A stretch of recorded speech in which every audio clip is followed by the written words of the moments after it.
ბიზნესის მხარდაჭერა ნამდვილად ძალიან მნიშვნელოვანია და ძალიან მნიშვნელოვანია რომ გაიზარდოს ეს მხარდაჭერა, როგორც ჩვენ ხედავთ, ეს პროცესები მოდის ქვემოდან რაღაცა ზემოთ, ხო, ენერგიით, ხალხმა დაიწყო უბრალოდ როგორც ლილემ თქვა, რაღაცა ლარობით პრაქტიკულად შეგროვება და შემდგომ უკვე რაღაცა ტრენდად იქცა ყოველთვის ასე ხდება ხოლმე თითქმის და მნიშვნელოვანია რომ ეს გაიზარდოს, რა თქმა უნდა. რაც შეეხება, თქვენ სწორად აღნიშნეთ, რომ არავინ არ უნდა იფიქროს, რომ ახლა დაიცავი ილიონის ან რამდენიმე მილიონს თუნდაც შეუძლია რომ ეს პრობლემა გადაჭრას, აქ ძალიან მნიშვნელოვანია რომ სახელმწიფომ შეასრულოს თავისი ფუნქცია. ეს არის ძალიან მნიშვნელოვანი. სახელმწიფო უნდა იყოს ამ საკითხით დაინტერესებული. გასაგებია ისინიც რაღაც არგუმენტებს ამბობენ ამ წამლებთან, მედიკამენტებთან დაკავშირებით და არსებობს გარკვეული სამეცნიერო დისკუსიები ამასთან დაკავშირებით, თუმცა სახელმწიფო იმისთვის არსებობს, რომ აი ასეთ რთულ დროს ყველაზე მეტად ვისაც სჭირდება, გააკეთოს ყველაფერი, რაც კი შეუძლია და მრავალი კონდეს ელემენტარული ნდობა რომ არ აქვს დღევანდელი დღეების კარგად გვიჩვენებს რომ მას ლეგიტიმაციის სერიოზული პრობლემა აქვს საზოგადოებაში და ეს კარგად ჩანს.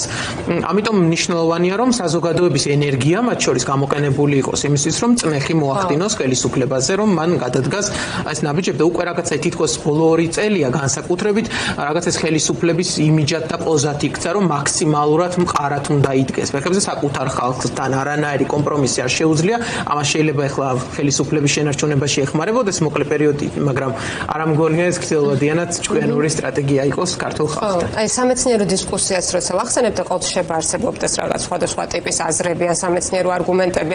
აი უბრალოდ პროპაგანდას რომ გადახედოთ მათ მედიებს, სხვა ხალხს მათ შორის საზოგადოებრივ მოუწყებლებს წარმოუდგენელია დისკუსიასთან ან რაღაც არგუმენტებთან ან ყველაფერს არანაირი საერთო არ აქვს. ეს არის ერთი ინფორმაციის დამალვა და მეორე რაღაც message box-ის საზოგადოებრივი მოუწყებელი რომელიც პრაქტიკულად ვალდებულია რომ ამ ეს თემები გააშუქოს ხომ არც არავინ არ მიუწევია ამისთვის არსებობს საზოგადოებრივი მოუწყებელი მილიონსაც იღებს ხომ გადავხდოთ ნამდვილად ფული ხომ და ამით არ ინტერესდება ხომ ჩვენ ვხედავთ და რაც შეეხება სამეცნიერო დისკუსიებს კი ნამდვილად არსებობს დისკუსიები მაგრამ ახლა ჩვენ უნდა გვესმოს რომ თუნდაც 80-იანებში შიცის გარშემო საკმაოდ და მისი მედიკამენტების გარშემო საკმაოდ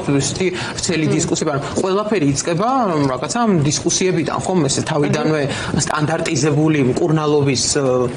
გზები ასე ვთქვათ არ დგინდება როგორც კი გამოიგონებენ რომელ ბაზრებზეა დაშვებული და რომელ ბაზრის რეგულატორი რისკი და სარგებელი უნდა შედარდეს ერთმანეთთან და მით უმეტეს თუ მშობლები თანახმარიან ეს რისკი გაიგონ შეუძლია ხელისუფლებას საპილოტე პროგრამა შექმნას და ასე შემდეგ მას ბევრი მშობელი უბრალოდ ჩანს აშკარად რომ ამის ნება არ არსებობს და ეს არის ყველაზე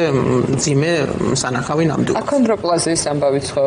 გვახსოვს იქ მედიკამენტთან დაკავშირებით არ მახსენდება რომ კონტრავერსია